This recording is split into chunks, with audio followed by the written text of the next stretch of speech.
नमस्कार। आज हम कक्षा 9 के हिंदी व्याकरण के प्रथम अध्याय का अध्ययन करेंगे, जिसका नाम है उपसर्ग। उपसर्ग आपने पिछली कक्षाओं में पढ़े होंगे। उपसर्ग का अर्थ होता है, उपमा का अर्थ होता है पास में आना, सर्ग का मतलब होता है सृष्टि, सृष्टि का मतलब होता है निर्माण करना। जब कोई भी शब्द या शब्दांश शब्द के पास में आता है और वो सृष्टि यानी कि निर्माण करता है, नए शब्द का निर्माण करता है, उसे कहा जाता है उपसर्ग। यानी कि पास में आकर के जो नए शब्द का निर्माण करे वह कहलाता है उपसर्ग। उपसर्ग की परिभाषा देखते हैं। वे शब्दांश जो शब्दों के आरंभ में जुड़कर उनके अर्थ में परिवर्तन या विशेषता ला देते हैं, उन्हें उपसर्ग कहते हैं। अब यहाँ पे ये ध्यान रखना है कि जो उपसर्ग होते हैं वो शब्दांश होते हैं, शब्द नहीं होते। शब्द और शब्दांश में अंतर क्या है कि शब्द अपने आप में पूरा अर्थ देता है, लेकिन शब्दांश का पूरा कोई अर्थ नहीं होता। जब वो किसी के साथ जुड़ता है तो ही उसका अर्थ होता है। जैसे हार एक शब्द है, इसके दो अर्थ निकल सकते हैं। हार का एक अर्थ होता है हारना, एक हारना, दूसरा गले का हार, ये दो अर्थ होते हैं। प्राज्य हार का हारना एक क्रिया है और प्राज्य इसका वास्तविक अर्थ होता है। अब हार में हमने प्र उपसर्ग जोड़ा तो बन गया प्रहार। अब प्र उपसर्ग जोड़ने से इसका प्रहार बनने पर अर्थ भी परिवर्तन हो गया। क्या हो गया इसका? चोट लगना या चोट करना। प्रहार मतलब चोट करना। आहार, आहार का मतलब क्या होता है? भोजन। संहार का मतलब विनाश। और विहार, विहार का अर्थ होता है घूमना। तो इन एक ही शब्द में हमने चार अलग उपसर्ग जोड़े और चारों से उसका अर्थ परिवर्तन हो गया। इसलिए उपसर्ग क्या है कि वो शब्द से पहले जुड़ते हैं। अब एक चीज का ध्यान रखना है आपको कि एक चीज है प्रत्यय। इसका ध्यान रखना है कि प्रत्यय है वो पीछे जुड़ते हैं और उपसर्ग है वो आगे जुड़ते हैं। आप प्र से पीछे याद रख सकते हैं और उपसर्ग क्योंकि ऊ पहले आता है तो आप इसे पहले भी ध्यान रख सकते हैं। अब ये बहुत अच्छे से ध्यान रखना है कि हमें उपसर्ग है वो पहले लगते हैं और प्रत्यय है वो शब्द के बाद में लगते हैं। अब उपसर्ग के प्रकार। अब उपसर्ग क्या है कि भाषा में, हिंदी भाषा में सबसे पहले संस्कृत के उपसर्ग ग्रहण किए गए थे, जिनकी संख्या 22 होती है। बाद में हिंदी के उपसर्ग आए हैं, फिर अरबी फारसी के उपसर्ग हैं और उसके बाद संस्कृत के अव्यय। अव्यय का मतलब वो शब्द जिनका अपना एक अलग अर्थ होता है लेकिन वो हिंदी में वैसे के वैसे प्रयोग नहीं होते। जैसे यथा, तथा, चय इत्यादि ये अव्यय हैं, लेकिन इनका हिंदी में वैसा प्रयोग नहीं होता। यथा तथा हम नहीं बोलते, इधर उधर बोलते हैं, जैसे तैसे बोलते हैं, लेकिन यथा का प्रयोग नहीं करते। तो उसका हम उपसर्ग का प्रयोग करते हैं, जैसे यथाशक्ति, शक्ति के अनुसार। अंग्रेजी के उपसर्ग अंत में आएंगे, ये अंग्रेजी के उपसर्ग। अब हमें परीक्षा में क्या पूछा जाता है कि हमें परीक्षा में पूछा जाता है, जैसे हमें एक शब्द दे दिया, कोई भी एक शब्द दे दिया जाता है, जैसे निर्मल। निर्मल ये एक शब्द है, इसमें आपको बताना है कि कौन सा उपसर्ग है।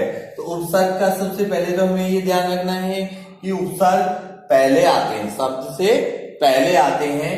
तो हमें जब हम शब्द बोलेंगे तो निर और मल दोनों बोला जाता है। शब्द का जहां से टुकड़ा हो वहीं से तोड़ना है, तो हमें ध्यान रहेगा कि इसमें निर उपसर्ग है। जब आप एक बार इन्हें पढ़ लोगे तो आपको ध्यान हो जाएगा कि कौन सा उपसर्ग इसमें है। दूसरा आ सकता है परीक्षा में कि जैसे आपको कोई एक उपसर्ग दे दिया जाएगा और कहा जाएगा कि आप इससे एक शब्द या दो शब्द बनाइए।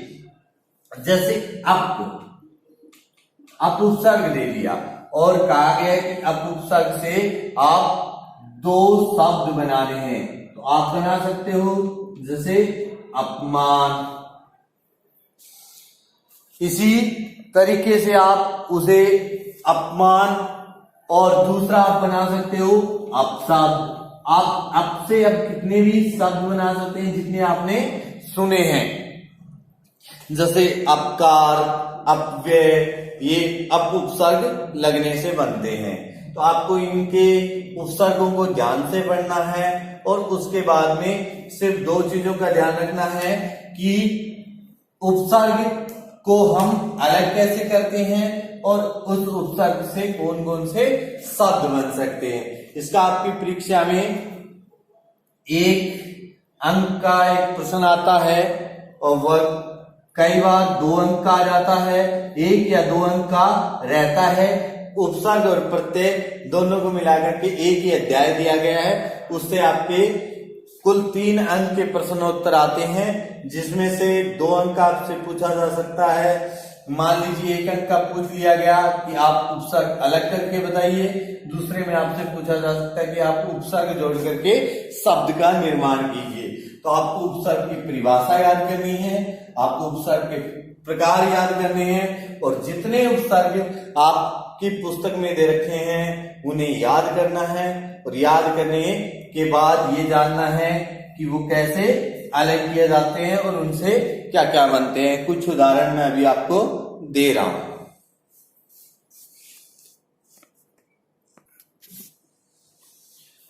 आगे हम जानते हैं संस्कृत के उपसर्ग के कुछ उदाहरण हैं। जैसे अति उपसर्ग आया, अति से हमने बनाया अतिरिक्त, अतिशय। अनु से बनाया अनुशासन, अनुरोध। अव से अवगुण, अवमानना। सु से सुपुत्र, सुकर्म। सम से संवाद, सम्मान।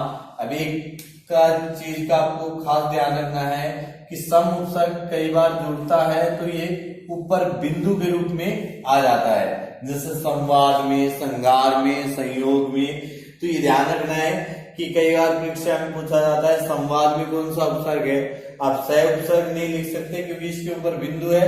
तो ये आपको ध्यान रखना है कि ऊपर बिंदु होने पर वो सम उपसर्ग होगा, लेकिन ये सम उपसर्ग बिंदु वाले में और एक संस्कृत के अव्ययों में सम उपसर्ग आता है। इसमें ये सम में मैं हलंत नहीं है, ये मैं पूरा है। तो ये हम आगे जानेंगे। अब हिंदी के उपसर्ग हैं जैसे अन से अनपढ़, अनजान। स से सफल, सजग। अध से अधपका, अधमरा। नी से निडर, निशांत। बर से भरपूर, भरपेट। अरबी और फारसी के उपसर्ग हैं जैसे ना से नाखुश, नासमझ। खुश से खुशहाल, खुशबू। कम से कमजोर, कम उम्र। बद से बदसूरत, बदनाम। बे से बेशक, बेरहम। अब संस्कृत के अव्यय हैं जैसे अधय, अधय से अब अधय का अधय नहीं बनता, विसर्ग का ओ की मात्रा हो जाती है, जैसे अधोगति, अधोलिखित। लेकिन अधय पतन, अब अधो पतन नहीं होता, अधय पतन होता है। अलम, अलम में मैं हलंत है, लेकिन यहाँ भी ये बिंदु बन गया अलंकार, अलंकृत। सम, सम ये जो सम उपसर्ग है ये संस्कृत का अव्यय है।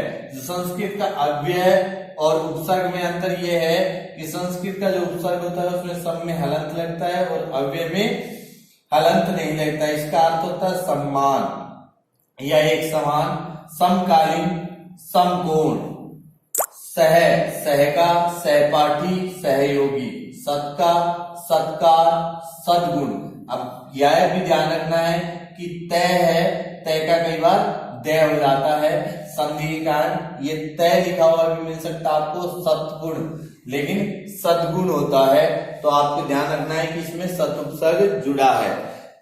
अंग्रेजी के उपसर्ग हैं जैसे चीफ से chief minister, chief commissioner, general से general manager, general commander, deputy से deputy collector, deputy commissioner, head से हेड मास्टर, हेड क्लर्क। इसके अलावा बाकी जितने भी उपसर्ग आपके बचे हैं वो आपको ध्यानपूर्वक पढ़ने हैं और सिर्फ इतना याद रखना है कि इसमें कौन सा उपसर्ग हो सकता है।